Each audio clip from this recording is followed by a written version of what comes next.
Okay, class, 5 points sa akin ang makakasagot neto. Ano ang pangalan ni Rizal? Ma'am. Yes, Scarlett? Rizal Park.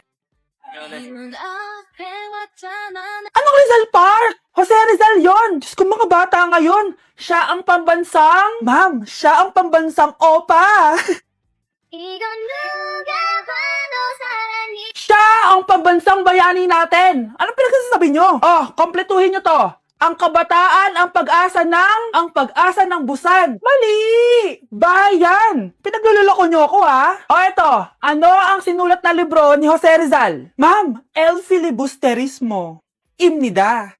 Tama na sana eh. Naloloko na kayo sa K-pop at K-drama na yan, ha? Last na talaga. Ayusin nyo na. Okay, class. Last question. Sino ang kapatid ni Rizal? Kapatid ni Rizal?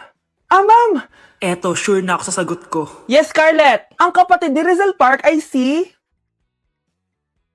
Eh, si Sandara Park.